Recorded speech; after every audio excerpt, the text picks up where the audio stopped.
Hello, I'm Amy Jackson, President and CEO of the Catoosa County Chamber of Commerce.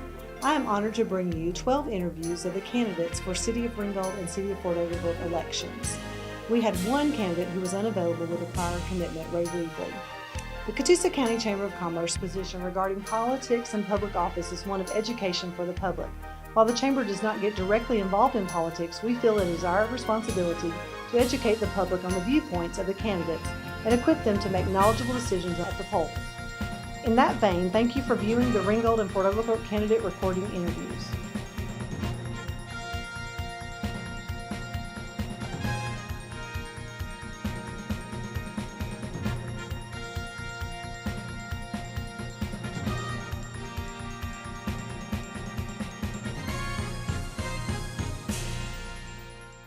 Tonight we're here with Mayor Earl Gray from the City of Fort Oglethorpe. Mayor Gray, I appreciate you being here today. Thank you for the invitation, ma'am. Absolutely. So I just have a few questions I just wanted to go through, and anything else you want to add, you're more than welcome to. All right. To let viewers know a little bit about you and kind of what you've been doing and what you want to do in the future, I guess. Okay. Okay. All right. So first one is, why are you seeking re-election for for the City of Fort Oglethorpe? Well, I'm not finished yet. We've still got a lot of things going and a lot of things working, and we've been on a pretty good road for the last 4 years. I'd like to continue to see the city moving forward. All right. And why do you think that you're the best choice for that? Well, I think I've proven that. It's a kind of a unique situation that we're here in this particular election. My opponent, as everybody well knows, served on the council for 6 years, 7 years, I guess. And you can actually go back and look how he voted and look how I voted, and I think it kind of speaks for itself. Unless people's gotten amnesia and forgotten what happened in 2013 in our city, it should be a pretty easy decision. Okay. What in your background qualifies you for the position of mayor, and what expertise would you say you do bring to the table and have brought in and continue to bring? Well, I've served 2 years, of course, on the council prior to being a mayor, and I've got 4 years as the mayor. I've got over 200 hours of continuing education through the Georgia Municipality Associations, so I think I've paid my dues pretty good. It's been a learning experience. Sure. I certainly have learned quite a lot through the years, and certainly met a lot of wonderful people in this city that's helped me make a lot of these decisions. You know, it takes a team. No one individual can do it by themselves. Well, and that's my next question: is how important do you think it is for the mayor and the city council and the city manager to work together? Well, there again, it's kind of a unique situation. You know, people can go back, and I hate to keep referring to 2013, but I mean, our city was a laughing stock. And I think people can go back and look at that and see how a mayor and council that doesn't work together, how they go backwards. And when you get a mayor and council that works together, you start moving forward. Okay. And I think the last 4 years has proven that. We got a good team in this city. Good deal. Thank you. If selected, what specific goals would you like to accomplish during your term to extend that another 4 years? Well, we got to continue to grow. We've got to capitalize on what's happening in East Ridge right now. That's, okay.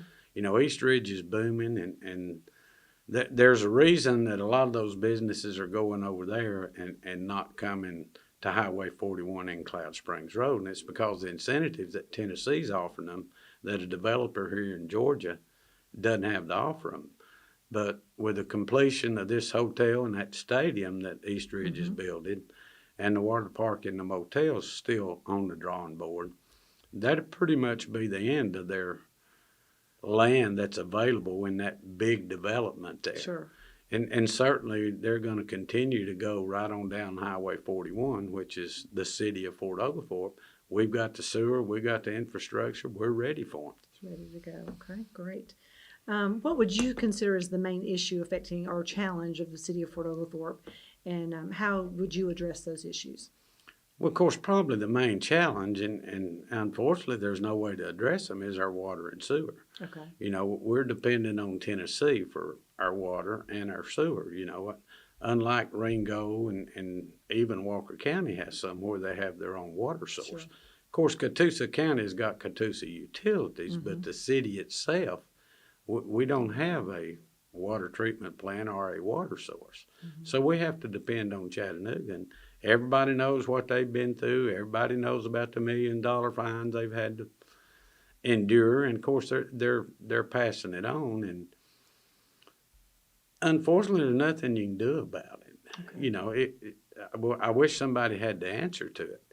You know, but one thing that I did manage to do is we did manage to form a group with Walker County, Lookout Mountain. We even had 4 Tennessee towns that joined that group. Okay. And so now we're united as a team. Sure. You know, it's you can get a lot more accomplished if you've got 8 or 10 people on your side versus one person on your side. Sure. So that's one thing that we've gotten done that I'm real proud of. Even though this last increase they had was pretty healthy, it still wasn't near as high as what they wanted. But it could have been. Okay. And, you know, when you get that many people, and Tennessee American Water and Moccasin Bend, it's the first time in history that we've had that meeting with all those towns there, and actually had 6 representatives from Moccasin Bend Treatment Plant in that meeting. It was a very successful meeting. It had never happened before. Gotcha. Thank you. Thank you for that information. How do you envision future economic development in Fort Oglethorpe? Well, I think I kind of touched on it on that Highway 41 Right. area. I mean, if you look at our city as a whole, we're kind of landlocked in every direction that you go. So future business development is going to be Highway 41 and Cloud Springs Road. Right. Of course, we're working on the widening of Cloud Springs Road, and I heard it at the council meeting today. People just don't understand how long it takes the state or federal government to do anything. You know, and I was the same way before I got involved in government. Sure. If you'd have told me, well, it's going to take you 10 years to get this road built, I'd said, well, you're crazy. You know, me and Amy could go do it in 2 years. One. You know, but it just doesn't work that way. We'll discuss that tonight about our grant on Lafayette Road. Okay. I mean, that's a federal grant administered by the state. So in other words, we don't really have No any control. involvement other than the fact that we worked our tails off to get the grant. Sure. But you can't speed it up. I mean, they go at their own pace, Sure. which is very slow. Just to have to be ready when And they, you know, when they get it when done. we got the thing, I told everybody it'd be 2020 or 2021 before you would probably be able to physically see it. Right. And everybody said, oh, it won't take that long. But when you're dealing with the federal government, you move at their pace, Sure. which is slow. Gotcha. And you pretty much, have you got everybody on board with the streetscape now? And Everything's on board. Everything. We're ready. just waiting for the go from the federal Yeah, I government. wish they'd just say, we'll write the check and you go ahead and do it. We'd start on it tomorrow, but it Gotcha. doesn't work that way. Absolutely. One more question. In your opinion, what are the top 3 core responsibilities of government at the city level? And kind of your priorities within Well, that? you know, of course, your top priority is your citizens. Okay. And as a rule, what those citizens pretty much demand is they want their water and they want their utilities at a reasonable rate. Sure. They don't want to see an increase in property tax. And of course, you got to have a safety concern. And that's what most of the people want. And I'll put all of ours in that category up against anybody's. Plus, you got to have a community involvement, just like we're redoing our playground. Right. You know, you got to have something that keep the community involved. And I think we've done a tremendous job in the last 4 years with it, especially now with the playground getting redone. We've redone the ball fields. We've opened the gymnasium. You know, we're community orientated, if that's the correct terminology there. You know, we listen to what the people want, and that's what we try to do. Unfortunately, you can't do all of it. But, you know, when they're saying your playground, we knew the playground equipment was bad. And, Right. you know, you go over that 4-year period, you put a little bit back, put a little bit back, put a little bit back, and finally we got to the That's point important. where we could do it. And it's going to be something this whole town can be proud of. Sure. Absolutely. Is there anything else you'd like to tell the listeners and the voters? Just anything about you or about the future for Fort Oglethorpe? Or just All I need to tell them is go vote. go vote? You know, we've actually got about 3,400 registered voters in this city, 3,400. Unfortunately, only about 1,800 of them are active. And in our last city election, only 804 people voted. We need to get that number up. Okay. You know, let's get out and vote. And early voting starts Monday, the 14th. Yes, and I'm sure people remember me back when I ran for the very first time. You know, I said the train's come off the track. We got to get it back on there. Well, we've got the train back on the track, and we've got the train moving forward. And I want to keep it moving forward for the next 4 years. And I would appreciate your vote. Thank you, Earl. Thank you, ma'am. Today we're here with Lewis Ham, mayoral candidate for the city of Fort Oglethorpe. Lewis, I appreciate your time. Thanks for being here. Thank you for inviting me. Absolutely. So I just have a few questions I want to ask you, and feel free to add anything in that you'd like, okay? Okay. The first question I have for you is, why are you seeking the position of mayor for Fort Oglethorpe, and why do you think you're the best choice? Well, I think that I've got a lot to add after being on the council for 8 years, and then coming back to run for mayor. I think I'm able to give some experience and then some things there that I think I'm thinking about that we might be able to do in the city to help some of the progress of the city and things like that, working with the council and then with the city manager to do things that makes the city a city. Okay. Now, one of my questions actually is how important you think it is for the mayor and the council members and the city manager to work together. You mentioned all those entities just there. I think it's very important in all. They've got to be some give and take of each one. And all, and then, the city manager does the job of the city manager, the mayor does the job of the mayor, and then the city council do their job and all. And we can all work together in that for a positive reason. Absolutely. What is your background? And and we said you'd already served at one point. And what qualifies you for the position of the mayor for Fort Oglethorpe? Well, many years ago, I started out as a plumber. And all, and I did plumbing for 40 plus years. And then the Lord called me in 1978 to preach. And all, in 1980, we moved up to Chattanooga to go to Tennessee Temple University. And then after about 7 years there in Chattanooga, we moved back down here to Fort Oglethorpe and all. And I pastor Salem Road Baptist Church now. And have been there for several years. And then and some of that, some of my training in school and all as a pastor and all that sort of weighs in on running for office like this, and all. And then, like I said, I was on the council for 8 years. Okay, all right, sounds good. If elected, what specific goals do you have that you would like to accomplish during your term?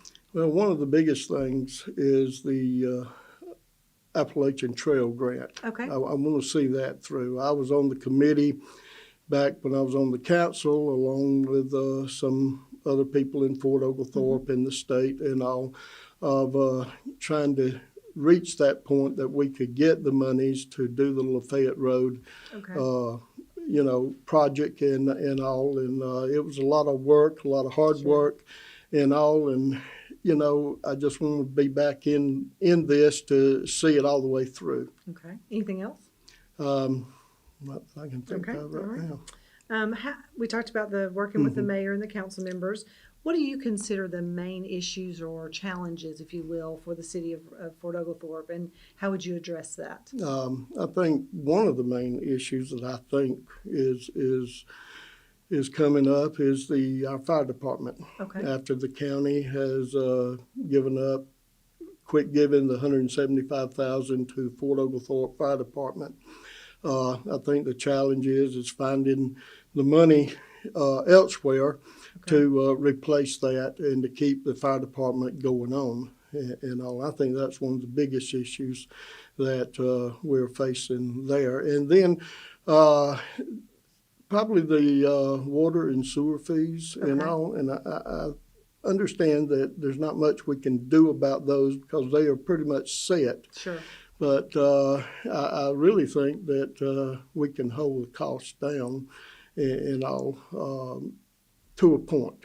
And all. And so, let's see, there was something else I was Well, if you would think have about it, mentioned, we but can come anyway, back to it. we'll come Okay, back yeah. to it. What about what do you envision for the future economic development of Fort Oglethorpe for the city of I think there's a wide variety of things that can be done for that. I've been driving around Fort Oglethorpe, and I see out on Battlefield Parkway that there's some acreage out there that empty. Nothing is going in there but weeds and all. And then I ride around in some of the little shopping centers that we got. There are spaces in there that are empty, and that means no tax dollars coming to us, and all sales tax and all. So what I see is us trying to work with the owners of the land and the spaces in these shopping centers to bring in businesses to fill those. It's always great to see new additions, new shopping centers, new things like that, coming in, but then you've got to still maintain and trying to get people in the empty spaces that are already there.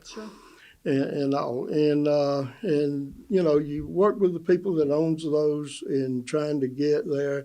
You want to advertise, maybe through the chamber or on our own website, these areas, and all. And when people go and investors go and looking into Fort Oglethorpe, we might have a link from that to these particular places and all, and having an area for the entrepreneurs to come in and all. And I think that's, if we can start filling these spaces and all, I think we'll see the growth of Fort Oglethorpe a lot better. Okay, awesome. In your opinion, what would you say are the top 3 core responsibilities of government at the city level? One thing is maintaining a police force that is keeping our city safe. And I think that Fort Oglethorpe's got one of the best police forces in the area, if not the whole United States and all. And that helps for the safety of our citizens and all. And then trying to hold down spending. And all. I know that there's a lot of talk about government spending and all, big spending and all that and all, but we can hold that down, I think, and all as much as we can and all. And so, that's the things that I think that anything else you'd like to tell voters? You've got the opportunity. Just anything else you'd like to share about yourself or, thoughts on the city of Fort Oglethorpe being the mayor? Well, I would just like people to look at me and decide on their own if I'm the right candidate for that and all. I've been out knocking on doors, meeting some people, and that's been really interesting and all. And I just want to try to be the best mayor that we can have here in Fort Oglethorpe and all. And people just go to the polls and vote. That's what the freedom of America is voting and all. And the way that you vote, that's between you and yourself and all. And, just do what's right there. Yeah. Well, I appreciate your time, Liz. Thanks for coming. Okay, thank you. All right, so today I'm with Melissa Jacks, and she is running for the Fort Oglethorpe Council person for Ward 1. Is that correct, That's Melissa? Right, yes, Thank ma'am. you for being here today. We Thank appreciate it. you for having me. I just want to give you an opportunity to talk a little bit about your platform, and I have a few questions, and we'd just like to go through those if that's okay. Sounds great. So why are you seeking to run for the city council? Well, I actually got involved in my neighborhood when we got a rezoning notification. And we had a developer that wanted to put in an RV storage facility behind our property. So had that happen, it would have significantly depreciated our property values. Okay. So we were successful at securing over 100 petitions, signed petitions against it, and it was unanimously voted no at city council meeting. So from that, we had numerous residents in our neighborhood who asked me to run. To kind of got behind you, I understand. Yeah. And why do you think you're the best choice for the city council? Well, I've got over 30 years of experience in marketing and management. I'm a business owner. I'm an educator of 20 years. And I've got 6 years of experience as administratrix over a lawsuit, medical malpractice, and wrongful death. Okay, all right. Thank you for sharing that. Tell me, and then this is a little bit about what you were talking about, the background that you have that qualifies you for this position on the city council, and what expertise would you say you bring to the table from that? Code enforcement, for sure. Okay. Yeah, in fact, my platform is public safety and code enforcement, business partnership and growth, and economic development, historic preservation and development, and entertainment and festivals. Awesome. So we want to see the right growth into the city of Fort Oglethorpe. So I brought a few pictures so you can kind of see some of the improvement areas that we would like to capitalize on. We want to do better than this. You know, this is where we are. We have lots of boarded up businesses. I've got some more over here too. We've got parking lots that can definitely look better. Properties here that need to be improved. Gotcha. And I've also got some pictures from our subdivision, and you can see what I'm talking about. This was something that a developer has allowed to continue. So we've got some code enforcement there. This is behind my house. This is what's going on. And that could have been an RV storage facility. So it's not very pretty right now, but it could have been worse. Right now we're having problems getting the developer to repave our roads. So I got very involved from a code enforcement standpoint, and that's kind of still where we are. So I'm working with a panel of attorneys right now. Okay, all right. If elected, what are some specific goals that you would like to accomplish during your term? Well, I would love to have much more transparency than what we have. I'd love to have an improvement in code enforcement. I know right now they're working on redeveloping the codes, and I know we have a lot of room for advancement there. Mm-hmm. Okay, so specifically on the codes. Mm-hmm. How important do you think it is for the mayor and the city council members and the city manager to work together, and kind of how do you envision that if you were elected? It's extremely important. I think the city council, that's the vote of the people, and it's the mayor's job to facilitate. Right. And that's the way I see it. Okay. And that's the way you'll see me vote. I'm the voice of the people. Voice of the people. There you go. All right. And then what do you consider main issues affecting the city? And how do you want to work, to accomplish those issues? And the main issues I see is lack of transparency. And that's not just my opinion. It's what I'm hearing from our constituents. I've been out door knocking. I've met with many who've been in politics for 30 years who are now retired, and I have their endorsement. And so this is what's been going on for a long time. We've got developers who've been allowed to come in and promote subdivisions and then later rezone something and put something in that depreciates the property value. So we need to have a change in that. We want to encourage the right kind of growth. We want people to come into our city and feel comfortable that if they purchase a property, a substantial value as a house, that asset's going to be protected, that it's not going to be depreciated. Okay. Good deal.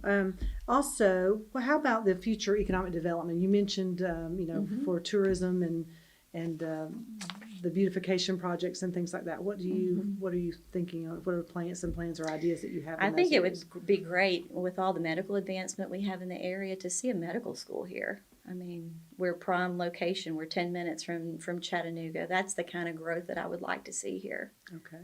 Any other ideas or thoughts? How much time do we have? Well, you got a few more minutes. Some of the things that I stand for, you'll see me expose dishonest behavior. You'll see me stand firm against special interest groups. I'm a political outsider. I don't want to be a politician. I'm a citizen activist and a homeowner. And I hold myself to a higher standard than most, and you'll see me operate in accordance with my faith, morals, and my values. Okay. All right. Sounds good. In your opinion, what would you say the top 3 core responsibilities of government are at the city level? And how would you kind of rank those and your reasoning for that ranking? Where do you see? Well, I guess it ties into my platform, really. Sure. Public safety and code enforcement's at the top of the list. We've got to manage a budget, obviously. And I hear a lot right now being talked about with grants. Well, another word for a grant is taxpayer dollars. So I really don't want to. I want to see that money spent wisely if we spend taxpayer dollars.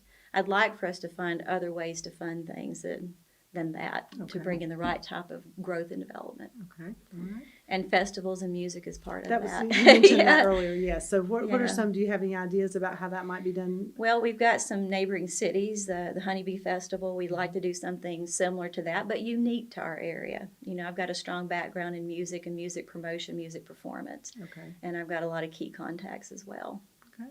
Anything else you'd like to tell the voters while we have this opportunity? Just a little bit more about your platform or any ideas that you have specifically for Fort Oglethorpe and things you would like to see? Well, I just think that we are in a prime location to do a lot of things that we're not doing right now. I think the historic development, the corridor project is another thing that I would love to see expanded upon. And my methodology for doing that would be to form a collaborative team made up of those who have expertise in those backgrounds. And when necessary, we can collaborate with neighboring municipalities.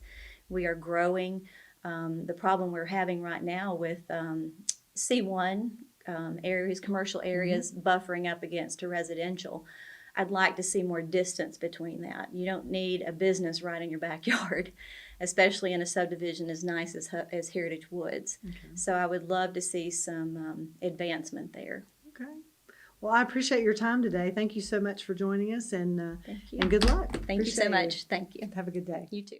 Today we're here with Fort Oglethorpe Council Lady Rhonda James. Rhonda, I appreciate your time and thanks for being here tonight. Thank you for having me. I just have several questions. We just an opportunity for you to talk to our listeners and tell them a little bit about what you've been doing and what you'd like to do in the future. Okay. Okay.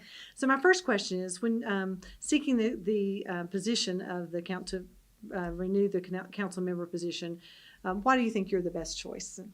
Well, I have a lot of years of experience. I have, of course, been in there 4 years already, and then I have 20 years of municipal government experience, and I have over 35 years leadership experience. So I feel like I bring the education and the experience to the job that's necessary. I have a very diversified background in manufacturing and then in a local utility company. I'm the CFO for a local utility company. So the financial side of it too is important. You want to be a good steward of the city's Sure. money. Sure, absolutely. So your background, you talked a little bit about that. What qualifies you for the position of city council member, and what expertise do you bring to the table? So you talked about being a CFO and managing money. Right. What are some other things that you might? Okay, we work in 5 sectors of the business. We have electric, we have Okay. gas, we have water, sewer, and telecom. Okay. And I know that's an important thing now with telecommunications Sure. and technology. So I feel like my background, like I said, it's very diversified, and then the education and the years of experience. Okay. All right. And you're a candidate for Ward 1. Ward 1. Okay. Is there anything specific about that you feel like that your constituents maybe in the past have backed you for certain reasons, or some things that you brought to listen to them about? Well, as I've been going out, what is important to me is when you go from door to door, you hear everything, Sure. the whole gamut.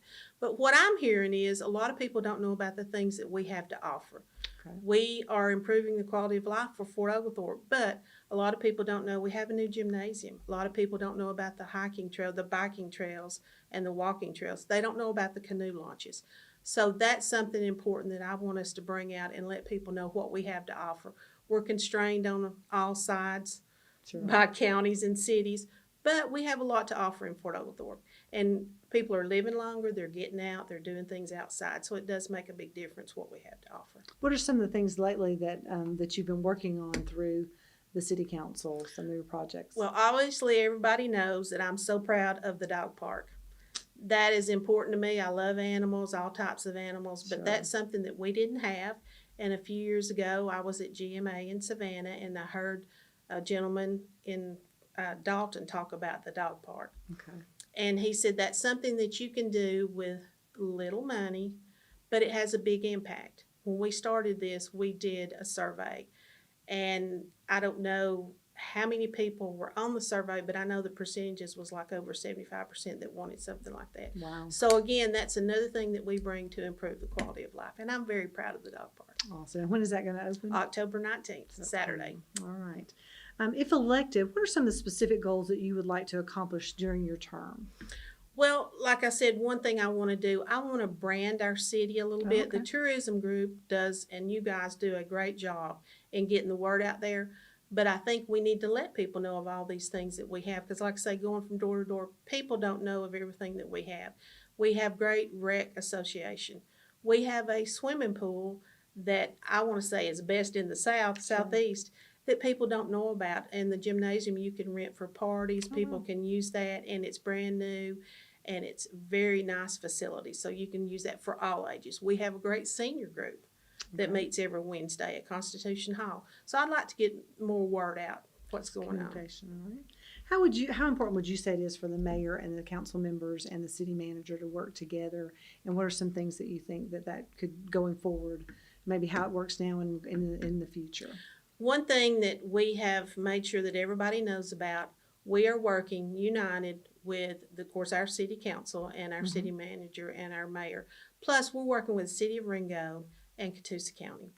That's the first time that I ever remember, since I've been around here, and I've been around here all my life, that we've done that and working in unity with them. And you get more done. When you have more people working together, you get more done. That's awesome. Great. Thank you. What would you consider some of the main issues or challenges facing the city of Fort Oglethorpe, and kind of what would be some things that you would propose to combat those? Well, like I said, we're constrained on all sides. We do have the polo fields and we do have the battlefield as part of us. It's not part of Fort Oglethorpe, but it's part of us. It's our heritage. It's our history. And that's a challenge, like I say, to get that out there, get the word out, and brand the city and make sure people know about it. So that's the main thing. Let's preserve our history, but let's move forward. We have to have things for the youth. We have to have things for the seniors. So there's a lot of things working together, and we want to work together as a unit. What about the future economic development in Fort Oglethorpe? Where do you see that going, or what are any specific projects or anything that you have in mind? Well, everybody knows about the streetscape that's going on, and that's a federal money that you're waiting on. So when you've got anything like that, you're always going to be not behind schedule for our part. We've done our part, but you're waiting on them. You're waiting on the money to come in, and it's all about the money on things like that. But I think moving forward, I think that's a challenge for us, that we need to get that. We did streets in the city, or Labor Day in the city, in the streets. And what we had there was it brought everybody together. We had people from Walker County, I think you were there, and we've got all that together. We've united them together, the different counties in the city. So I think that was a good improvement on that. People were excited, and I can't wait until next year to grow that. Awesome. In your opinion, what would you say that the top 3 core responsibilities of government is at the city level, and how would you prioritize those? Which things would you work on, maybe already working on or in the future? Well, number 1 priority, you need to research what, like say, annexations. I'll give an example of that. You need to go out and research it and make sure you're making the best decision that you can for the city. Number 2 is the unity. Our department heads and everyone has to work together to conquer everything. You've got your great police officers, you've got firefighters, you've got department heads in the city, and you have to have that unity. And number 3 is going out and listening to the community, listening to the citizens. Because like I say, everybody, you have nearly 10,000 citizens. By the next census, it'll be 10,000. Everybody's got a different idea, and they have different opinions on what needs to be done, and you have to prioritize those opinions. Rhonda, is there anything else you'd like to tell the listeners, anything about yourself or some priorities that you have for the city of Fort Oglethorpe? Just anything you'd like to share? Well, the main thing, like I said, is quality of life. I want to continue improving quality of life. I feel like I have the education and the experience. I bring a lot to the table. And we all have every council member has something unique to bring to the table. We all have strengths. So we're working together to make those improvements and to improve that quality of life for not just us, but for generations to come. And I think that's very important. I agree. And thank you so much for your time. Thank you. Have a good one.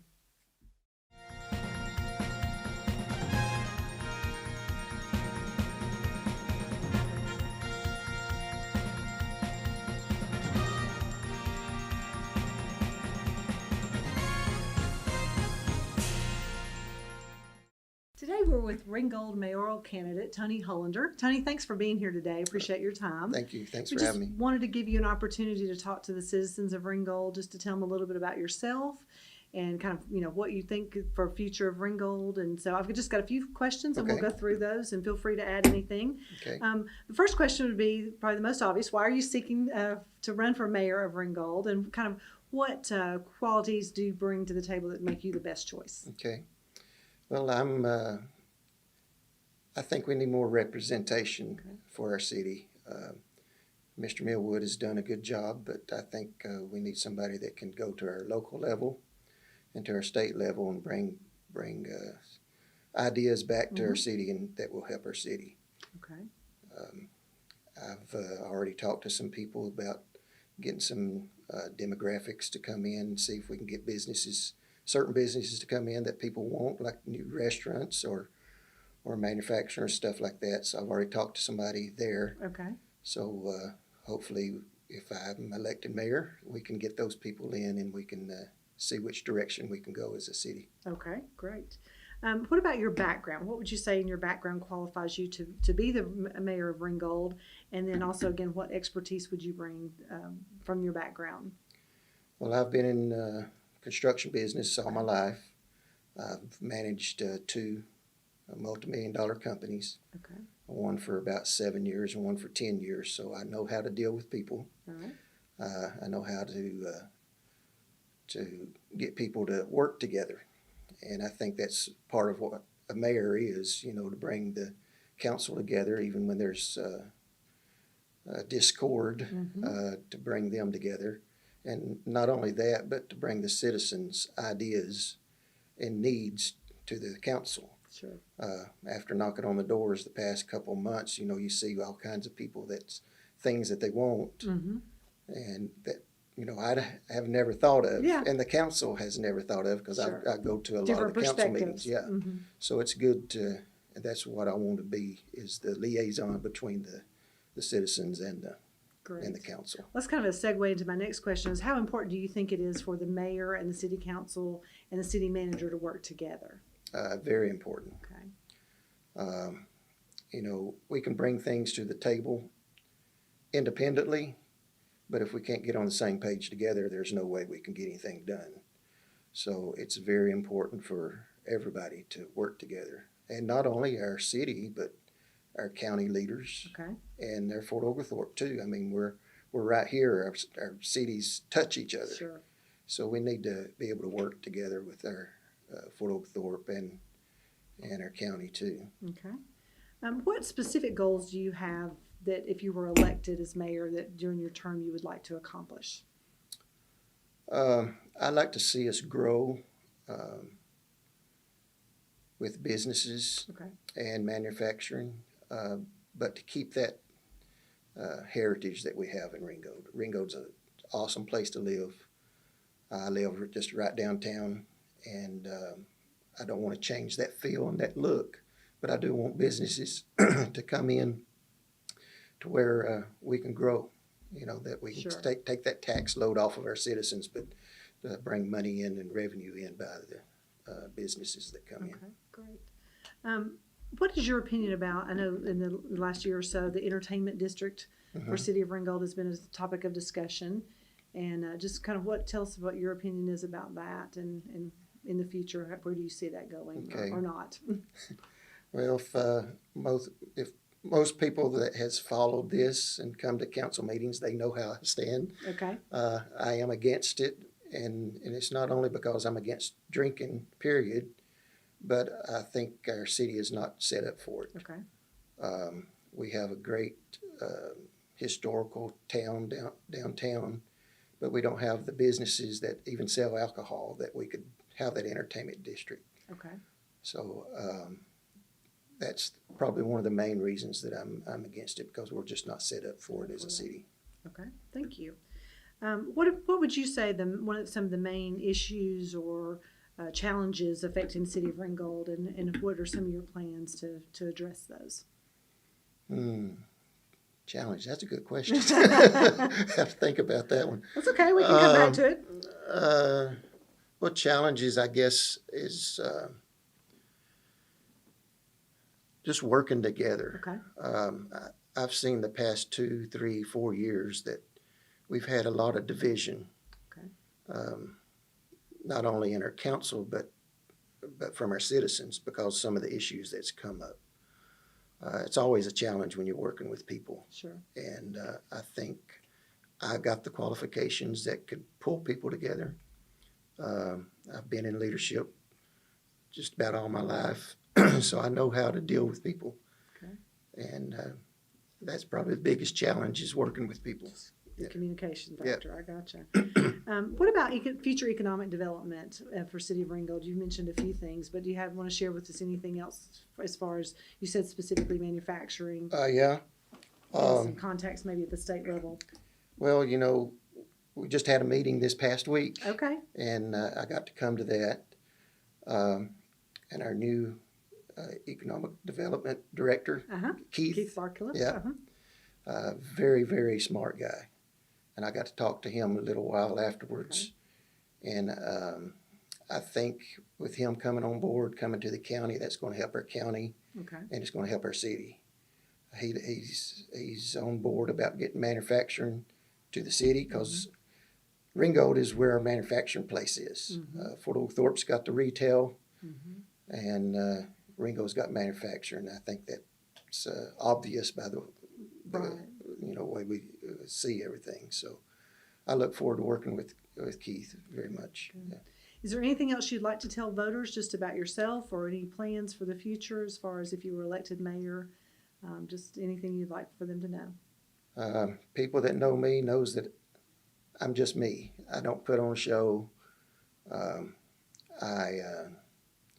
If I feel one way about something, you're going to know how I feel about that issue. But I will look at things broadly and see if there's any good in whatever comes up. But I am a Christian. I do have Christian values, and I base my whole life on Christian values. So that is going to be what drives me as mayor. So. Well, Tony, I appreciate your time. Thanks for coming in today. All right. Thank you. Have a good one. All right. Today we're here with Ringgold mayoral candidate Paul Lee. Paul, thank you for your time. Appreciate you being here tonight. Thank you, Miss Amy. Glad to be here. Absolutely. So I've just got a few questions I want to ask you, just to give information to voters, and anything you want to add into it, feel free to do that, okay? Yes, ma'am. All right. So my first question to you is, why do you think that you're the best candidate for the Ringgold mayor? And also, what things do you bring to the table as far as that position? Okay, well, we got 3 people running for this one position. Okay. What separates me from them is easy. They have a vision, I have a plan. Okay. I have a plan to change this town for the better. My Let's Make Ringgold Great is putting it in the right direction. What it is what people don't realize, Ringgold is a weak mayor position. That means the current position, the mayor can wave at you in a parade. He can cut a ribbon in a ribbon cutting. He can open up a city meeting and he can close it. That's it. That's his position. So I want to change this and put it the way it should be. The mayor should have power to have a vote and a voice. And when you elect somebody for a position, you expect that person to do something. If we elect a president, we expect our president to make decisions and lead us in the right direction. Same way with the city mayor position. What separates me from them is both of these other candidates are happy with the way it's running. I'm not. That's what brought me to this position, to bring in new businesses. Right now, our city government does not want new businesses, regardless of what they tell you. They want select businesses. They would love to have more doctors' offices, more lawyers' offices, but I want some more retail business. I want some businesses, restaurants, bring in business that will help pay taxes and lower. If we bring in more businesses of commercial taxes, then we should be able to lower the homeowners' taxes, because we're going to have more revenue. And if the city is ran in a good budget position, then it can be done. But we have to put the position of running the city the correct way. Or, like I say, let's make Ringgold right, R-I-G-H-T. All right, sounds good. So what in your background do you think qualifies you for the position of the Ringgold city mayor of Ringgold, and what expertise do you bring for that? Well, what brings me different from my opponents is I'm a businessman. Okay.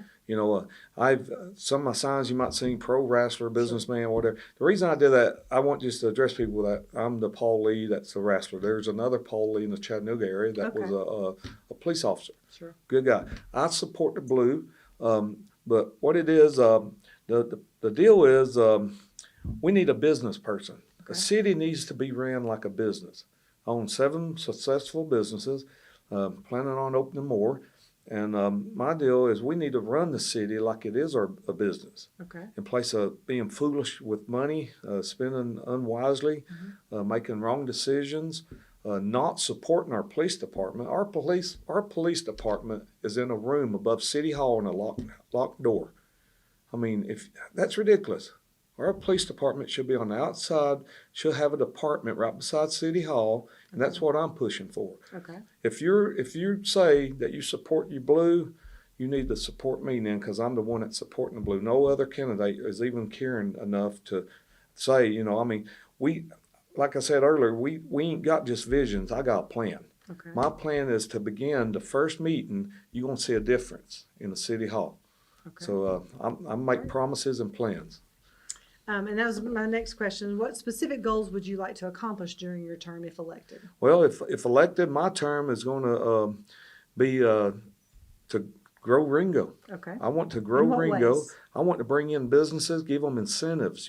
You can go in, a business can go anywhere. I own 7 businesses. I'm about ready to start a franchise business where I want to put one in Pigeon Forge, Myrtle Beach, Branson, Missouri, and Daytona, a restaurant. Mm-hmm. But you can go to any town.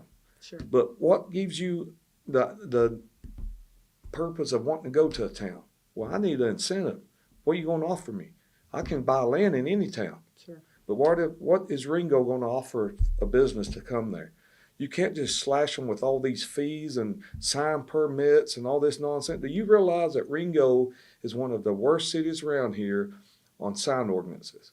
Well, I got a saying I say, a business with no sign is a sign of no business. You know why we ain't got no businesses? We ain't got no signs either. I mean, this needs a change. This is going to be the only time a person going to have this opportunity. If they really want Ringo to grow, they need me in there. Okay. These other opponents, they don't look at it as a problem. I do. Our city cannot keep going forward into the 21st century like it is. I mean, think about it. Ringgold should be the gateway to Georgia.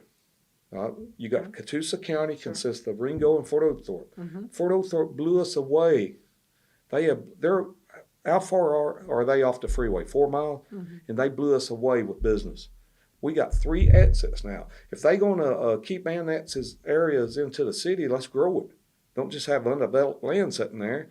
I mean, our city government should be ashamed. I mean, it's being the property's there, nobody buying it, because if they go and open up a business, they're going to be taxed to death or feed to death, and they don't bring nothing to the table to a business to come there. Okay, all right. What about the entertainment district? We've heard about that in the last year or so for the city of Ringgold. What would your opinion be of that? And well, like I said at the meeting, entertainment district consists of open drinking out on the streets. Yeah. We don't have a downtown to entertain. I mean, honestly, we did have Peppers, which served alcohol right near the depot. Mm-hmm. But every other building is a lawyer's office, a title agency, we don't have a downtown to develop. Our first deal, which I recommend, and this is a plan similar to what made Gatlinburg what it is today, I got a plan to grow downtown Ringo, and I can show the citizens how we can make Ringo into a retail town. Okay. Once we make it a retail town, then let's give the decision to the citizens, not to the council member. Give it to the citizens, should they allow open drinking in downtown Ringo. But here, it comes with a cost. Mm-hmm. I'm a professional wrestler. I wrestled before on Bill Street. It's one of the biggest drinking areas right on the street. We didn't have no problems. But it came with a cost. There are 48 officers patrolling Bill Street a night. That's a cost to the city. I was at Riverbend. We had 87,000 people tonight. I put on a wrestling show at Riverbend. But there were 64 officers patrolling. So if you're going to keep it safe, you're going to have it going to be a cost. First of all, our city don't even support our police department. I mean, that should be priority. How can you sleep at night not knowing you're not protected? That should come priority. Like I said, there are 3 things I look at a city. Mm-hmm. Businesses make the city. The citizens is the city, and the police protect the city. We need all 3 of them, and them are the 3 things I'm working for. The businesses, the people, and the police. Okay, thank you. That answered another question I had. So you're ahead of me. That's good. What would you say the main issues or challenges are for the city of Ringgold, and what would you do to address? I know you've talked about a few there, but anything else that you'd like to share? There's so many things that we need to address. I mean, like you said, from the entertainment thing, we need to build a downtown. We need to first control this charter. This charter where the mayor don't have no position. I mean, that's ridiculous. If something drastic came to Ringo, an event, a mass shooting or say, guess who they want to do the press conference? The mayor of Ringo, right? So you can put him in front of a camera and ask him to, or be the spokesperson for your city, but you don't have no vote or no say so. I mean, that's ridiculous. Our city should never be run by by a hired position. It should be run by an elected person. And we should make the decisions based on them decisions. If the citizens vote for things, then their voice should be mentioned, And so therefore, we got a lot of things to address. I got plans to move the city forward, first with the charter, change the charter. Second, build our downtown and build our police department. Our police department we need to support them. If anybody can sit back and never say that they support the men and women in blue, they need to support my campaign because I'm the only one at trying to fight for these guys and girls. I mean, people really don't understand. I mean, our city is not really supporting these guys. Okay. It's the city police department was promised tasers. They were promised tasers, and then the money wasn't. The city wouldn't give them the money. They had to Dalton Police Department had to give them some tasers. You know how embarrassing that is? That's, as a citizen, I'm embarrassed. We shouldn't have to ask another city to give our police department tools to work with when our own city government is sitting there with the money and they won't spend it wisely on our police department. So there are a lot of things I would address, and I'm not ashamed to be the one to jump up and say, look, you're doing the wrong deal. You aren't doing it the right way. Right. So let's make Ringo right is a campaign to make everything right, the right directions for not only the citizens but the businesses and our police department. And you talked a lot about having the mayor, have different responsibilities and abilities, I guess I would say. How important is it for the mayor and the city council and the city manager to work together? Oh, I think it's a very, very professional thing to do. I mean, because you think about it, we're not in middle school. Don't act like middle school. I mean, that's a problem with our current administration. They're playing like they're in middle school. I'm not a game player. I'm a business guy. I am a pro wrestler, and I've been a bad guy in the wrestling business for 90% of my life. So I told people the other day, apparently I played my position too good because some people really think I'm a bad guy. But the deal is we all need to work together. Okay. And I would be, like in my first meeting as mayor, I would be honored to make an offer to everybody. Let's work together.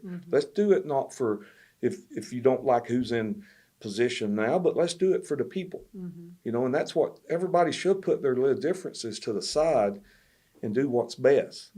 Not for their per se buddies, or because they got a buddy over here. I'm going to support my buddy here. No, it should be people will put you in a seat that you got elected.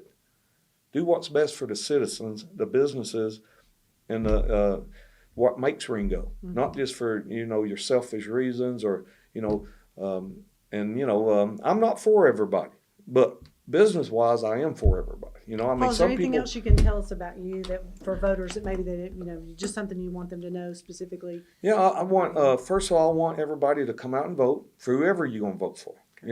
We have a low turnout in Ringo for some reason, for all the citizens that's there, all the voters. I suggest everybody to come out, vote.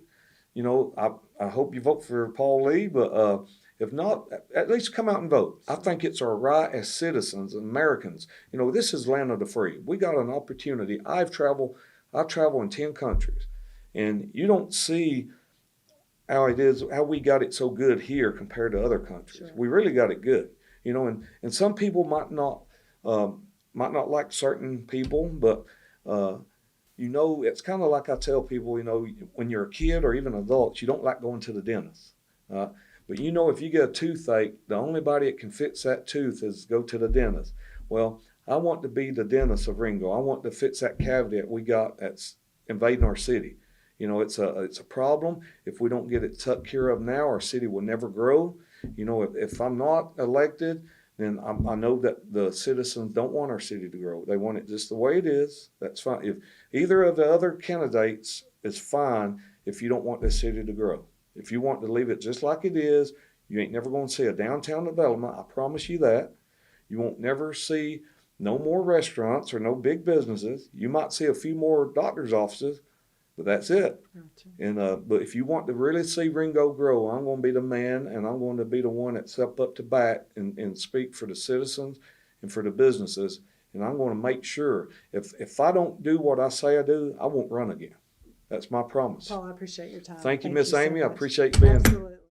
Today we're with mayoral candidate Nick Millwood. Nick, thanks for meeting with me today. Thanks for having me. Just want to give our citizens an opportunity to get to know you a little bit better. And I've got some just basic questions, but would just love for you to talk a little bit about kind of what you do as mayor currently and Sure. kind of where you see the city of Ringgold going from here. Okay. I guess my first question would be, why are you seeking the re-election for the candidate for the mayor of Ringgold?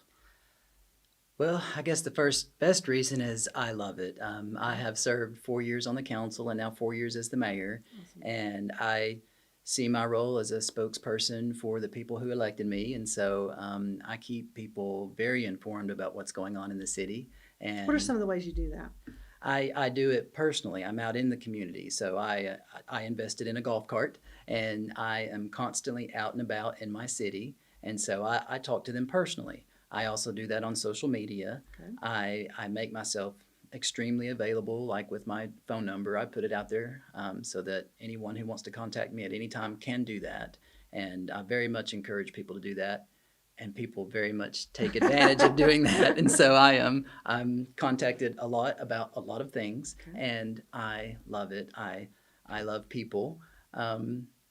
I'm a seventh grade math teacher. That's my regular job. And so relationships and interactions, it's something that makes me happy. And I see a great, wonderful community, and I'm just so happy to serve it.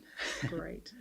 What I was going to ask you, you said you're a teacher. So what is your background, and what would you say qualifies you to continue as mayor of Ringgold? Sure. Well, just on the council side, I did serve 4 years on the city council. So I served 2 years as a council person and then 2 years as vice mayor. And when Mayor Barger decided to step down, I ran for his position. And so now I've been mayor for 4 years. 4 years. My background is I'm an educator. I teach seventh grade math at Ringgold Middle School. And my wife is also a teacher at Heritage Middle School. And so we're a teaching family.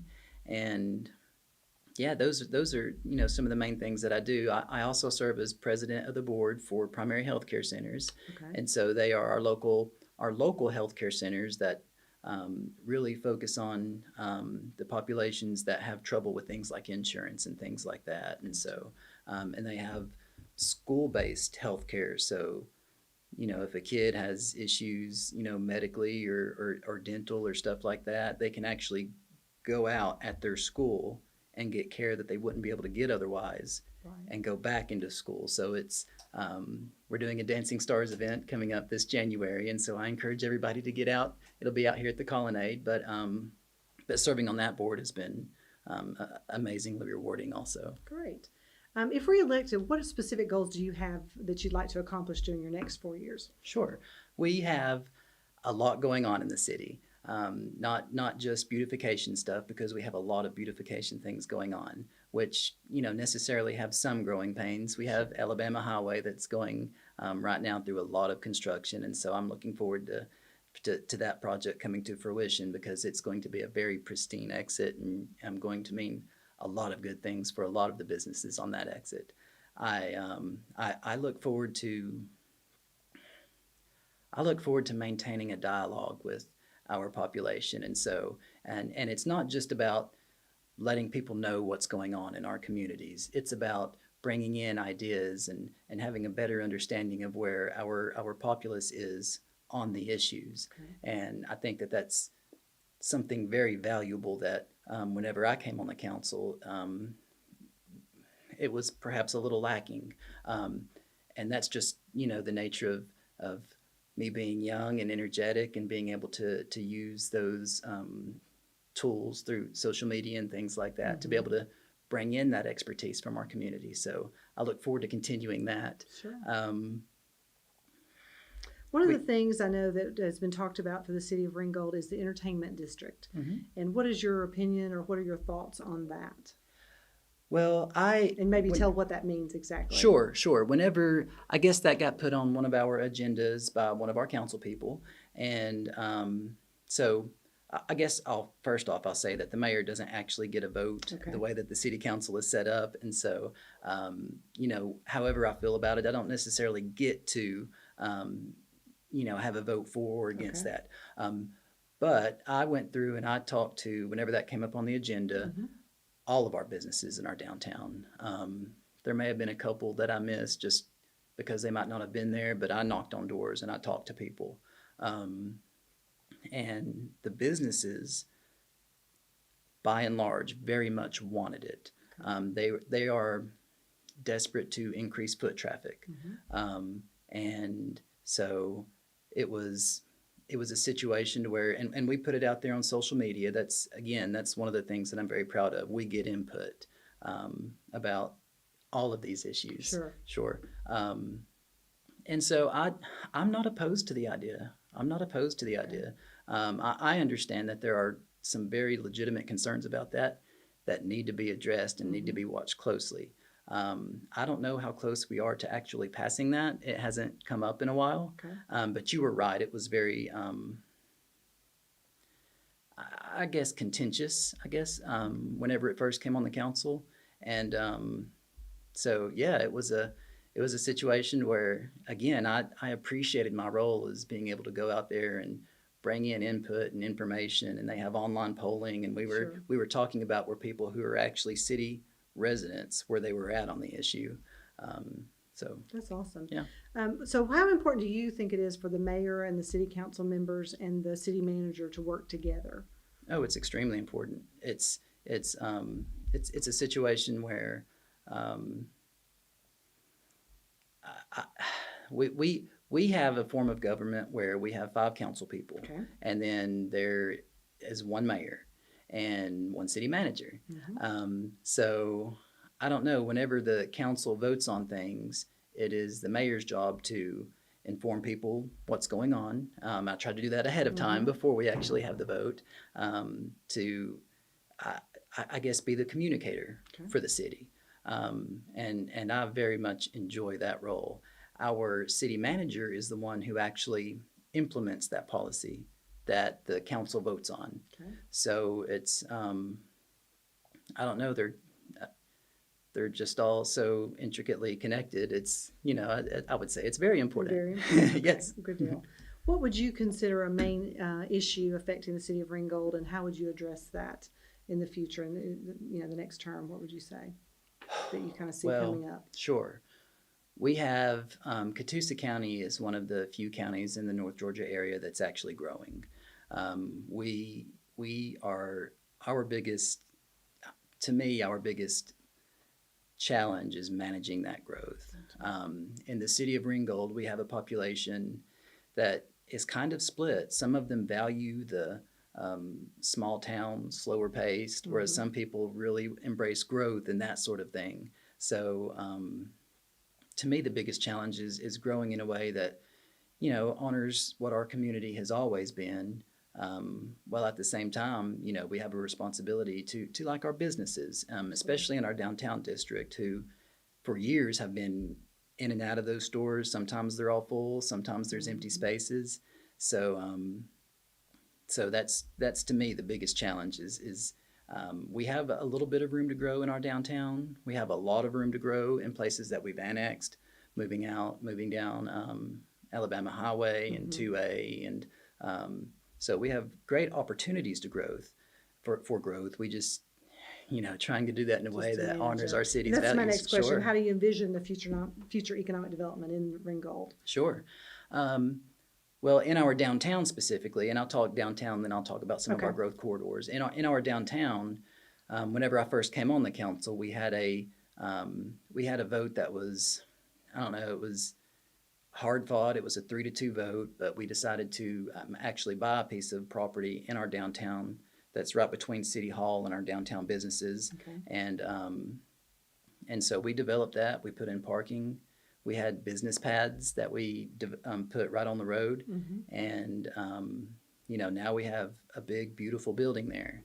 And so we're trying to, along those bottom stores, put in retail and restaurant, and on the top, office space. And that's just, a goal to, again, create a situation where all the businesses are benefiting because they have that foot traffic. Right. And that entire block, really, between City Hall and our downtown businesses, the strip that's right there on Highway 41, we've come under control of almost that entire block. Okay. So the type of development that you see there, we're looking to develop that whole block in a way that is, I don't know, like I said, tries to honor the values and things that we've always had in the city of Ringgold. But our growth corridors, there's a lot of opportunities out there. We have a lot of space right now beside the Center for Sports Medicine, and they're actively trying to develop that area, really on both sides of 2A going down that way. And there's, some bigger corporations that could potentially come into those. Sure, absolutely. Sure. Well, a few minutes left. Is there Okay. anything else you'd like to tell voters, just to a little bit about you, or anything else that you in the next 4 years, kind of what you see, or just anything else that can help them to know you a little bit better? Sure. It has been such an honor to serve as mayor for my hometown that I grew up in. I went through Ringgold Middle and High School when I was a kid. Never envisioned that I would one day be mayor.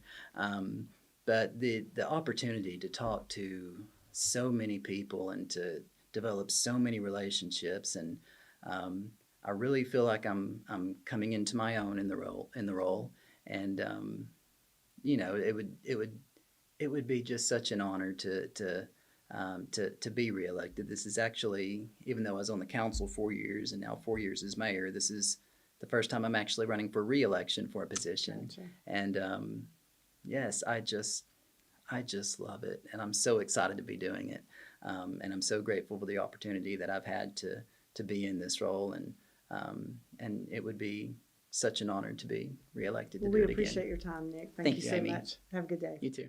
We are now with Sarah Clark, councilwoman from City of Ringgold. Sarah, thank you for joining us today here at the Chamber. We just want to give you the opportunity for our listeners to learn a little bit more about you and kind of what you've been doing as a councilwoman and kind of what you think for the future of City of Ringgold. So my first question is, why are you seeking re-election, and kind of what do you think you bring to the table? Well, I'm seeking re-election because I feel like there are some exciting things going on in Ringgold right now. I'm really very much a proponent of preserving historic preservation. I mean, preserving the historic resources as well as growing Ringgold from the business side. Sure. So what the exciting thing that happened for me about a year after I was on the council was that we had the Institute of Government from University of Georgia come up and formulate a Renaissance plan. And this plan was really formulated by, I think we had probably 1,200 people in Ringgold participate, either in focus groups or That's good online. participation. They were amazed at the participation, and the questions really went to, what do you want to see Ringgold become? What do you want to see it be? What do you like? What do you don't like? And so out of that, we have the Renaissance plan, and are starting some of things to happen. And I'm so excited about making greenways in Ringgold and making a connective city so that you can walk from historic downtown to the swimming pool and to the walking trails and just have a nice pathway. Sure. So that's one thing that I really would like to see I would like to stay on the council to see Okay. that work progress. Another is I'm very interested in, I've always been interested in prioritizing projects so that you watch your tax dollars. So Terry Crawford and I used to laugh. The first question out of both of our mouths would always be, "And how much does that cost?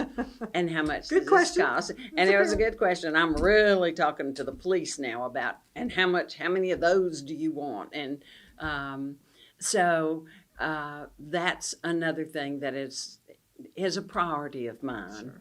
And then the third thing, I guess, is trying to see how much money we can get from other sources. We've gotten grants. If you've been downtown and you've ridden by the Citizen Cemetery, that fence was all paid for with a grant, with a state grant. And I noticed it today, actually. I've seen it before, but I did actually. Good. It caught my Good. attention this morning. So. because really, truly, when you can use grant money to fund the materials, and then you have the staff, and we have a wonderful staff. You have the Parks and Recreations Department that actually did the work. Okay. You get phase one of something that really is a beautification for the city without spending a lot of money Sure. from the city. Okay. So those sort of are my priorities Okay. that I'd like to stay and see that. If you wanted to ask me why I thought I could serve, because I've only lived in Ringgold almost 9 years. Okay. Now, my husband is a fifth generation Ringoldian, but for me, it's only been about 9 years. And before that, I did a lot with state government. I've served on the Board of Natural Resources for 14 years. I'm now on a Natural Resources Foundation board, and I thought there's some connections, and that's always good. Well, you just answered my second question. 'Cause Oh, what okay, expertise go. do you bring to the table? So there you go. Keep Okay, going. That's well, great. from that standpoint, I felt like I could utilize those connections and help the city. In fact, the latest thing wasn't in the city, but it was Stone Church. Okay. And Stone Church wants to add an addition for a library. Oh, wow. I never heard about that. But they want to remain on the historic list for historic buildings, and they didn't want to jeopardize that. And in order to do that, you have to go through the Historic Preservation Division of DNR, of the Department of Natural Resources, and they sent on all the paperwork. They did everything they could, and it wasn't really happening in a timely manner. And because the head of that division is a friend of mine, I was able to call and say, "Dave, could you just move it? Could you find it? Could you find the application?" They're really excited about having this library space. So I was able to do that and get it moving. Sure, I mean, that's awesome. So those connections, and then I have to tell you, I've been in public policy a long time. I was on a school board for 8 years, and I chaired for 7. And if you think city government, the people are close to you, school board, the people are really close to you because you have some say-so over their children. Sure. So I'm used to working in a public policy arena and a public service area with local people. Thank you. That's perfect. If elected, what are some specific goals that you would like to accomplish in the next 4 years? So, Well, obviously, to see some of these things come to fruition that you talked yeah, about. I really do want to see a continued progress. I want to see Ringgold continue to go and thrive the way it is. And I attend the Downtown Partners once a month as the city representative, and I love it because I get to see what the business side thinks and what they're doing, and Very active. and they are very active. They are yes, they are a very active group. And then I know that regardless of this election, there are going to be some new people. Sure. And I'm really, I would really strive to continue to work as a team. the 5 of us that are currently there didn't always agree. Okay. I mean, I kind of laugh. I came to this position because I really wanted Ringgold to have recycling.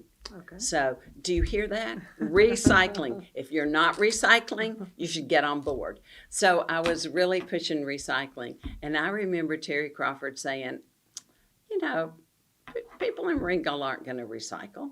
And I kept saying, if you're under 50, you're going to recycle because that's what you're used to. Right. And so we finally put in the program. In fact, he said, I'm voting for this. I don't know if it's going to work, but I'm voting for it. And so I even got him on board. And it's really taken off. It's really saving us space, saving us money. I'd say it's avoided cost is what you say. And I think it's a wonderful program. So that was one thing I wanted to do. And now we're growing to the point that this next month, everybody should have a blue recycling can to go with their green garbage can instead of 2 green cans out there. Okay. So that's important. that was very important to me coming on. And I'm working as a team. Well, that's one of my questions too, is how Okay. important do you think the mayor and the city council and the city manager working together is? How important I would you say think that? it is essential. I really do. I only wanted to jump up on the table one time and say, guys, I'm the only woman, guys, we need to get a solution here. We need to be able to resolve our differences in order to move toward all thinking the same way. And I think we do now all really want what's best for Ringgold, but you know, people want to get there a different way. Sure. And I've been kind of, I don't want to say in the middle, but sometimes I feel like I'm sort of, you're a woman. Hate to do this to you. Don't let it men out there. Vote for me anyway.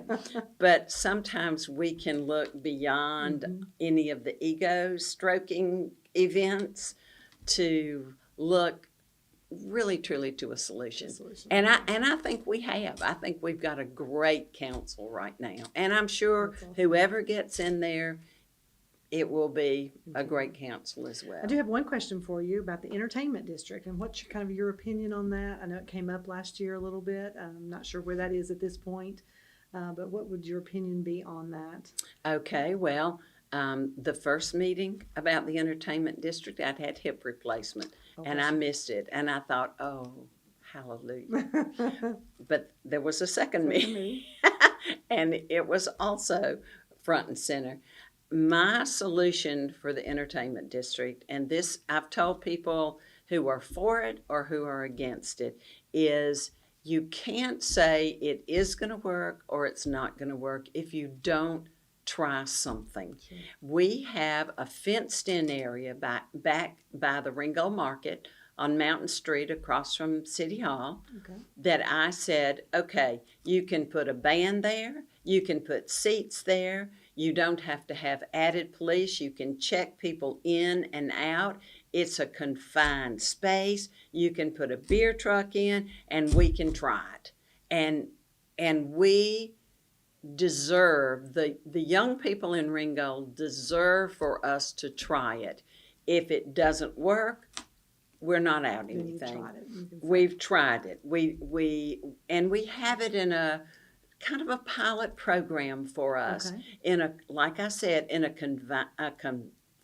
confined space, so that the worries of people saying, oh gosh, they're going to be all over the streets and we want to bring our children in. I think it's a perfect opportunity to see how it works.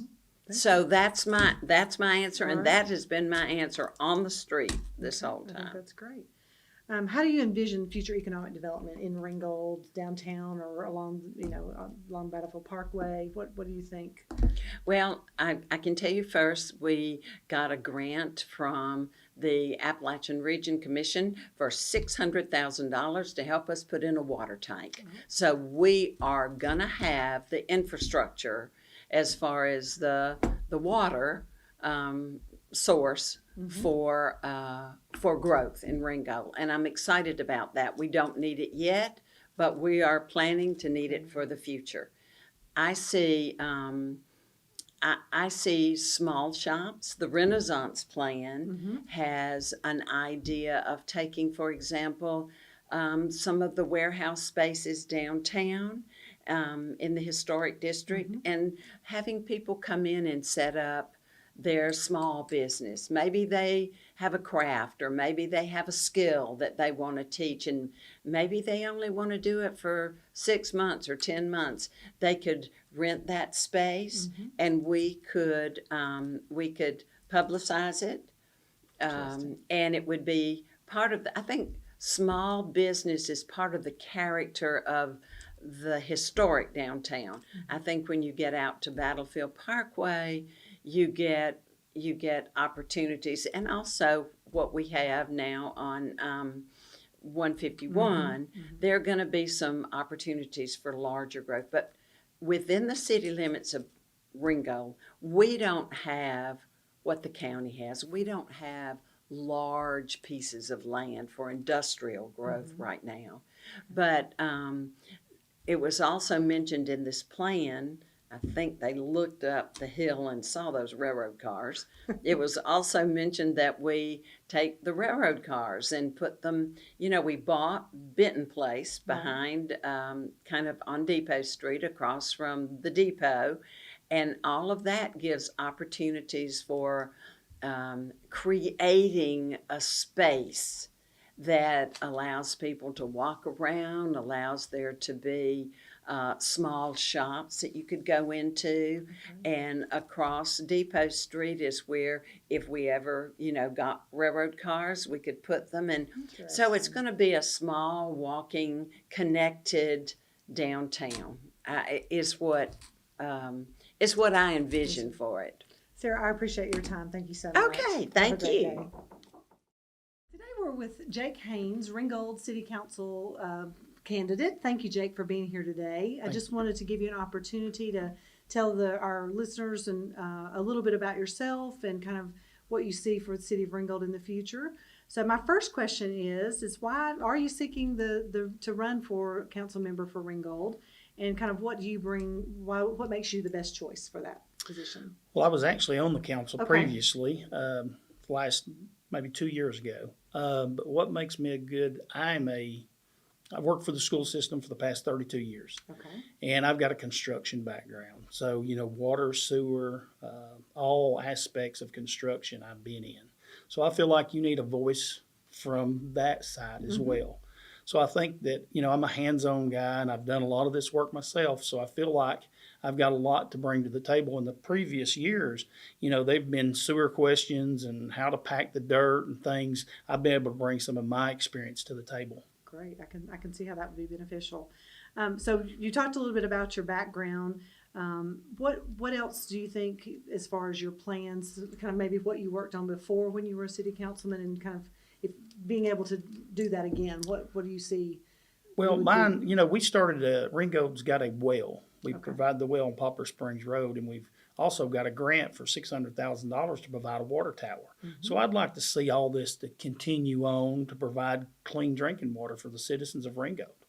And a lot more water so we can get some industrial business. Okay, all right. And that's another one of my questions as far as economic development for the future. What do you see Ringgold doing in that realm? Whether it's downtown Ringgold or along Alabama Highway or Battlefield Parkway. I think a lot of jobs are going to come up and down. A lot of industry is going to come down Alabama Highway, especially once we get the well and we can provide water. Once the highway's in, we can have new growth going on. But that's the thing. I want to provide jobs, get some jobs where people can their families can work and stay in town. You know, Okay. it don't need to all be fast food. We need some jobs that can provide families that they could live off of. Okay, all right, good deal. If elected, what are some specific goals that you would like to accomplish during your term? I would like to see a few more sidewalks, street lights, Okay. maybe some of those older street lights down a few more streets and some sidewalks. When I was in office, we provided a lot of sidewalks, which I think is a lot good for people that's walking to work, walking to school. Also, I think it's time for us to build a dog park. There've been a lot of interest in the dog park. I think the dog park would do well. You know, I think the city of Fort Oglethorpe's got one now. They're So, about to. yeah, don't be so long. I think Ringgold's ready for a dog park as well. Okay, good deal. What about the entertainment district? I know that's something that's come up since you were in office, and maybe it came up then too, but I Yeah. know recently, this last year, there's been a lot of talk about that. What's Well, your opinion and kind of where do you I don't stand? think Ringgold's ready for an entertainment district like that. I mean, right now, we don't even have a restaurant in that area that serves alcohol. You had one, and it's since then it's closed. You know, the only other bar that they had in town is closed because there's no support. Right. No, if they're not supporting those businesses, I don't think it's going to do very well as a district. You know, maybe if we get a few restaurants in there at a later time, but I don't support the entertainment district. Okay, all right, thank you for that. How important do you think it is for the mayor and the city council and the city manager all to work together, and kind of how can you help foster that one way or the other, I guess? It's very important for you to work together as a team. I mean, not one person can get anything done. Sure. And everybody has ideas, so we get in there and talk. When you go to GMA, we go there a couple of times a year. They tell you a strong city council, mayor, the city manager all getting along brings more businesses into your community. You know, they don't like infighting. They like a community that they come and everything's working well. Sure. And I think Ringgold has a good city council and mayor. Great, awesome. What would you say the main issue or challenges of the city for the city of Ringgold, and kind of any plans to help address those things? I think the things are going well in the city right now myself. Okay. I mean, some of the things I would like to see, you know, is stormwater. Okay. I would like to see us concentrate on stormwater, cleaning drains and making sure ditches are clear of debris. Maybe some brush, undergrowth is growing. Let's clear that out. Let's make sure the streams, our ditches are getting to the streams. You know, like I said, continue with the sewer projects that we got going on. We got water infiltration. We got stormwater infiltrating in our sewer. We got to concentrate on that, or it's going to cost us a lot of money in the long run to pay for sewer bills. Okay, all right. And then, in your opinion, what would you say the top three core responsibilities of government are at the city level, and kind of in maybe a ranking of those, and you know what you think priority wise would be what you as a part of the city council you'd want to be working on first? Well, providing services, you know, trash, roads. I think that's a big, and police. Okay. Police is a big issue. I think we've got a safe town to live in. You know, really, I think the town's going in a good direction. I just want to be there to support, continue on with what we've already started. Gotcha. All right. Is there anything else you'd like to tell voters, just at the opportunity, just to let them know more about you, or anything else you stand for, or things you'd like to see? No, I would love to be on the city council. If y'all would, you know, vote for me November 5th. Early voting starts October 14th. Okay. Well, I appreciate your time. Thank you Thank for being you. here today.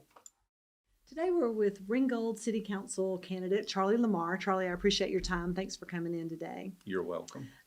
Just have a few questions I'd like to ask you, and just to give you an opportunity to talk to voters and tell them a little bit about yourself. Sure. And kind of what you stand for and what you see in the future, okay? All right. So my first question is, why are you seeking the position of Ringgold City Councilman, and kind of why do you think you're the best choice? Well, I'm seeking the position because I have been active in politics for about the last 6 or 7 years from a strictly a voter perspective, but involved in trying to influence people. And as I looked at the city politics, I felt like it was time for my generation to kind of step up. And I hope to breathe a breath of fresh air into the city politics. And I have a unique background. Okay. Would you like to share that? Well, I'm a chemical engineer. Okay. I'm a veteran. I went in the Thank military, paid my way, went into the military in order to pay my way through college. And I've worked in management roles virtually my entire career. And About the last 10 years, I kind of branched out. I did some home building and some commercial construction, and then most recently, through a tragedy with a friend, I ended up working in one of the local businesses in Ringgold, which really drew me into the fold and got me to be sort of an advocate for the city. Awesome. So that's kind of how I fell into wanting to do this, and so I feel like I'm a strong advocate for the small business owner and for the growth of Ringgold. Okay. And the next question would be, what about your background do you think qualifies you for the position of city councilman? And what do you bring to the table for the small businesses, let's say? Well, I mean, I think one of the big things is I feel like I'm in maybe at the top end, but I'm still the primary demographic that, spends money in the city, and I like the businesses in Ringgold. I go to virtually all of them, and I have a pretty good rapport with all of them, and I think for a lack of a better way of saying it, especially after running a business in Ringgold, I think I kind of speak everyone's language. And so I feel like that uniquely qualifies me. I've also been in leadership roles throughout my career, primarily being plant manager of chemical plants. Okay. And I'm an engineer, and I was involved in both residential and commercial construction, so I have a very good understanding of what it takes to get things done. So I feel like overall I'm very well rounded for leadership roles, and I have an excellent background in it. If elected, what are some specific goals you would like to accomplish during your term?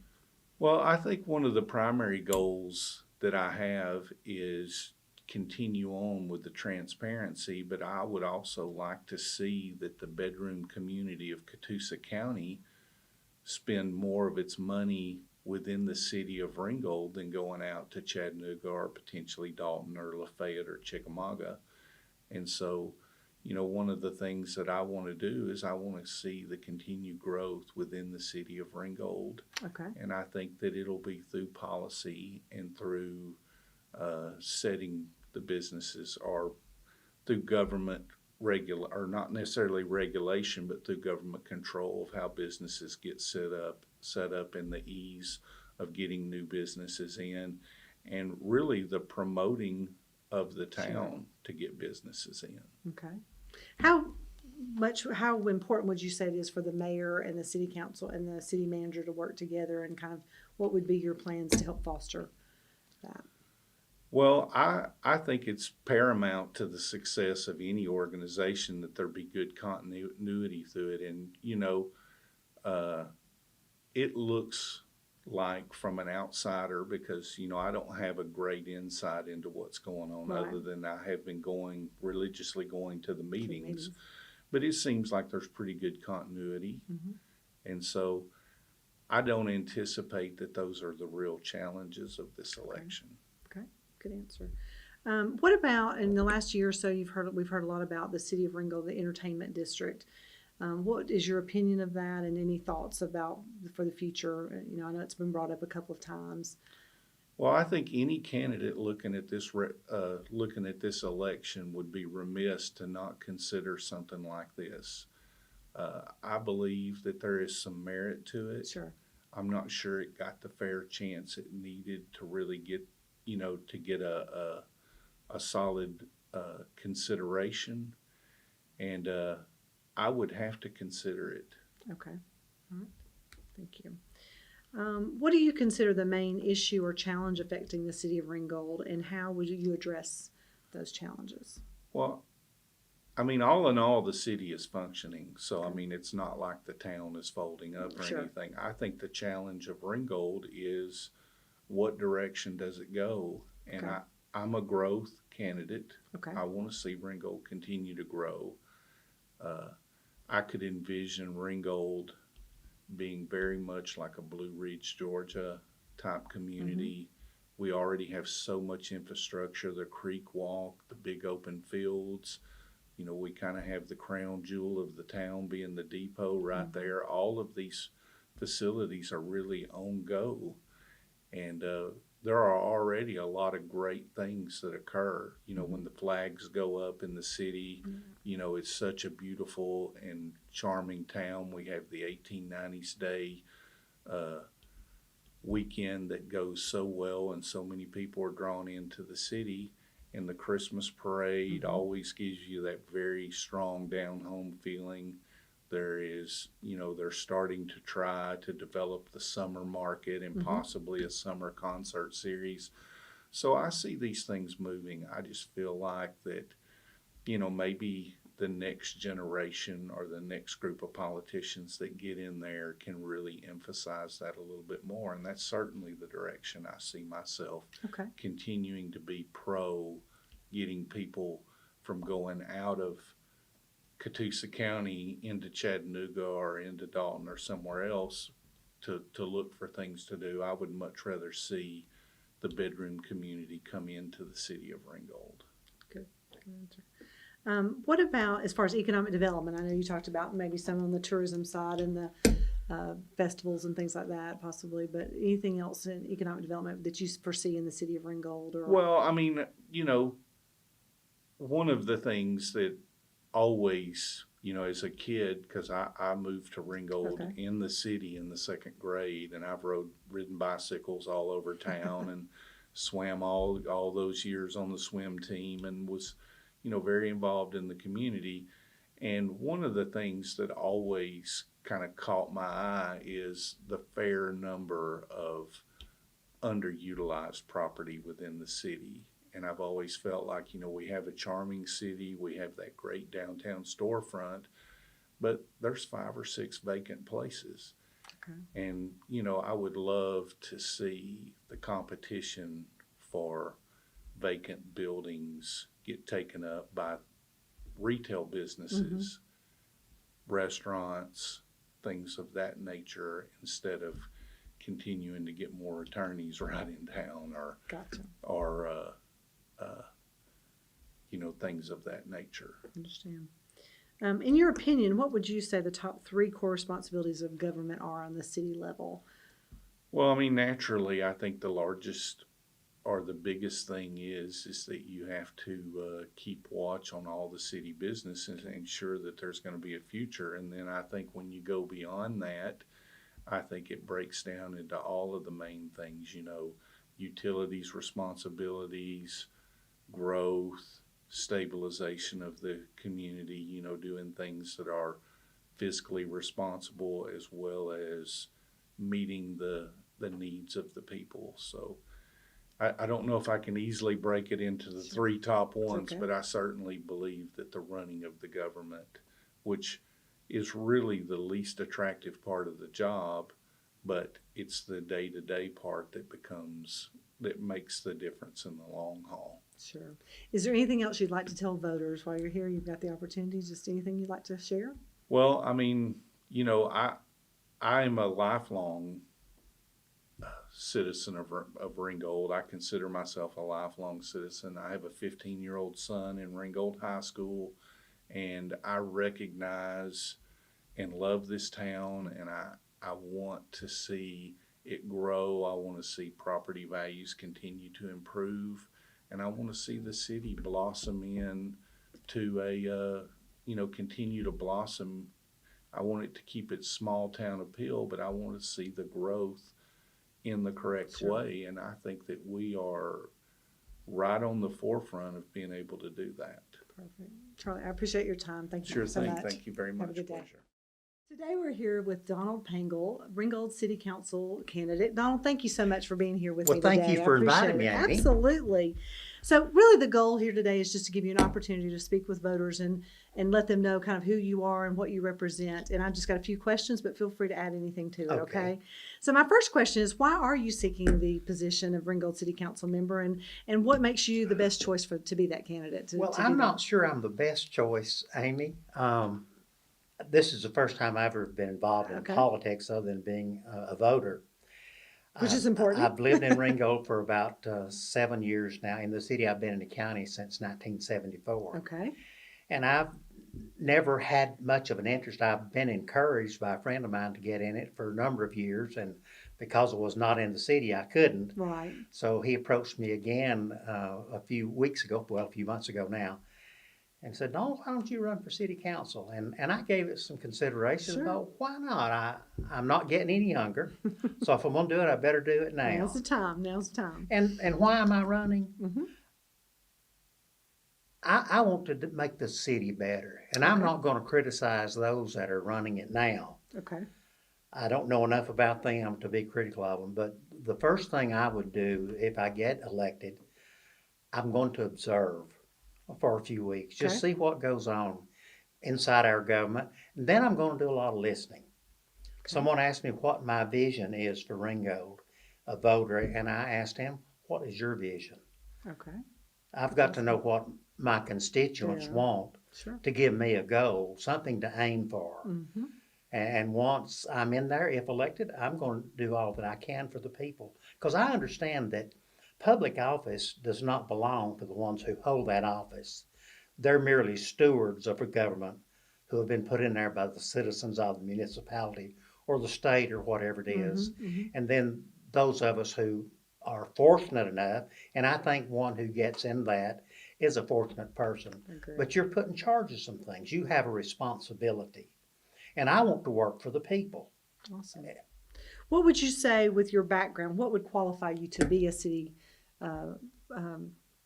council member? What from your background, maybe previous employment? Well, I've been involved in the business side of things a part of my life. I ran a pretty large department at a company I worked for. I know how to talk with people. I know how to make decisions. I know how to study things out and try to make the right decision. Granted, we don't always make the right decision, and you learn to make the right decisions by making wrong decisions. It's kind of a school that we're in, and unfortunately, we never get out of school.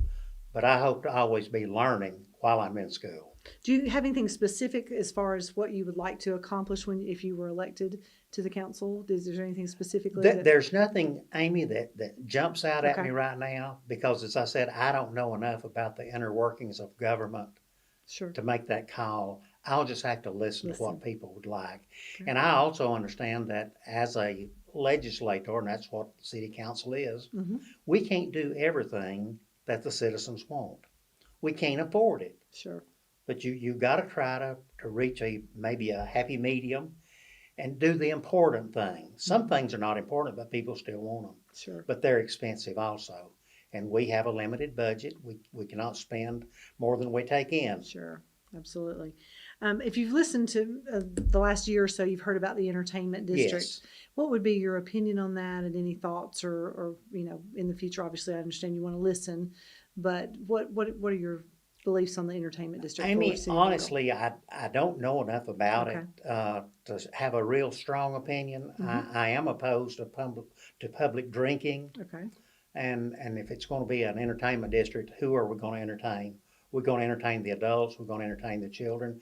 And I admit that Ringgold does need a place for people to go, especially young people, teenagers. They're reaching out for something to do, and we can provide that for them. And I think we could do it at a minimal cost. Okay, good answer. What about how important would you say when you're working with the mayor and the city council and the city manager?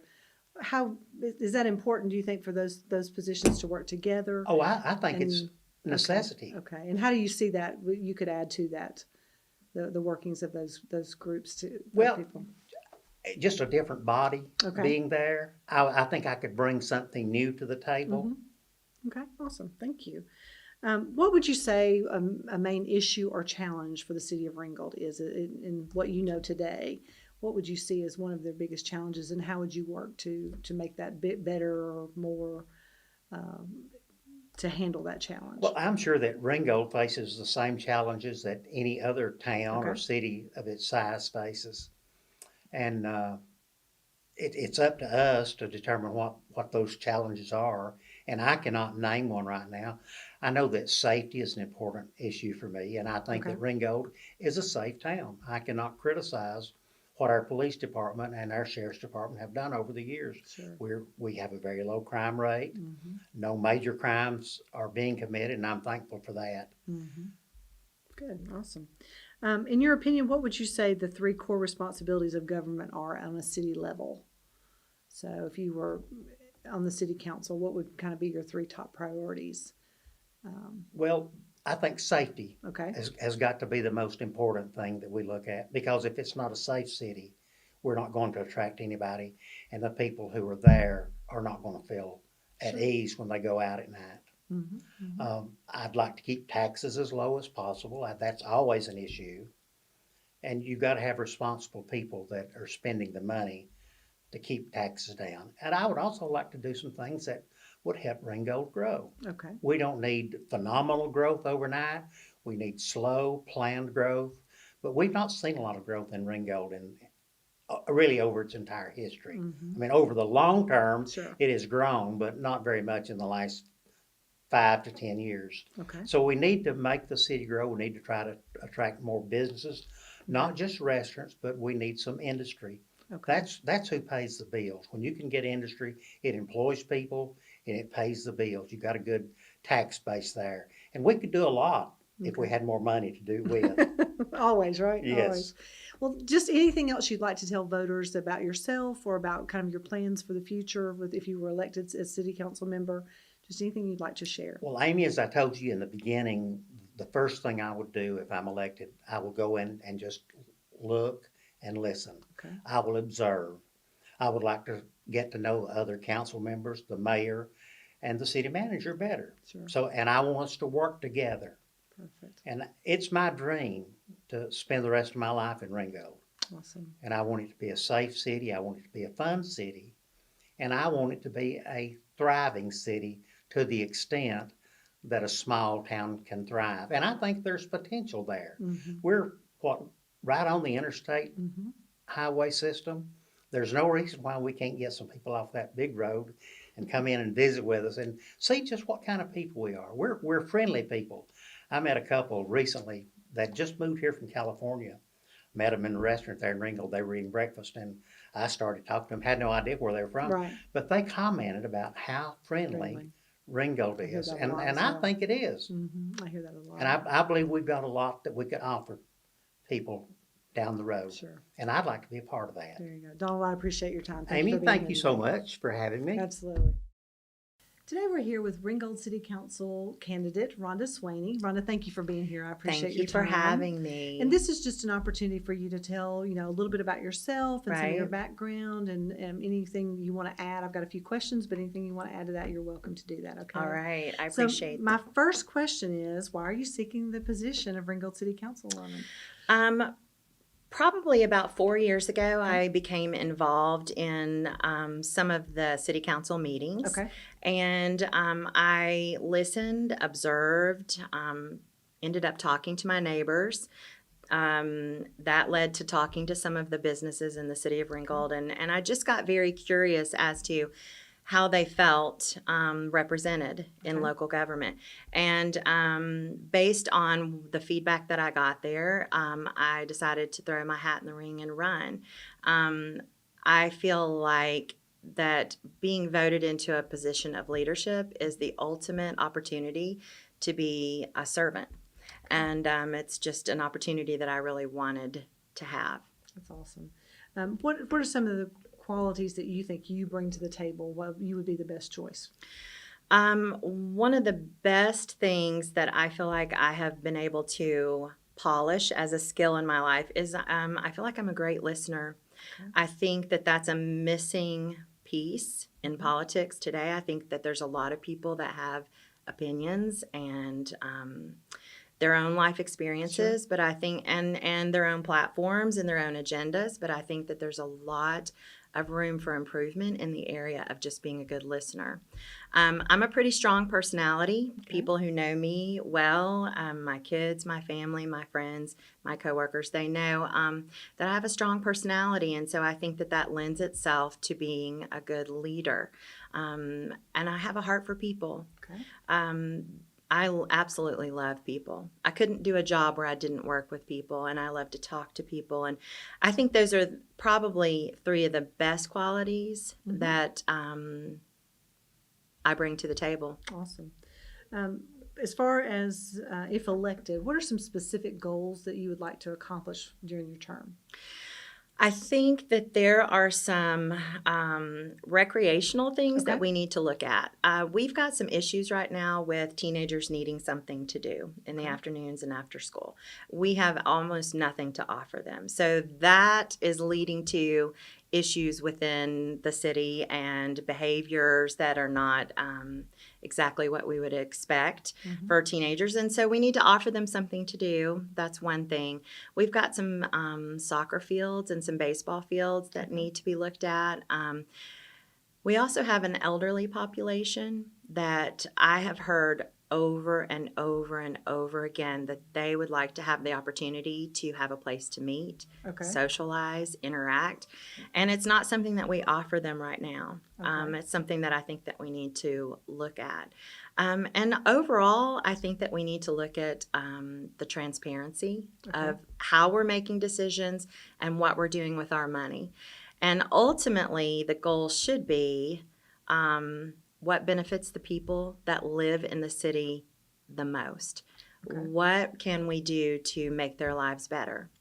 Quality of life, absolutely. Right. Absolutely.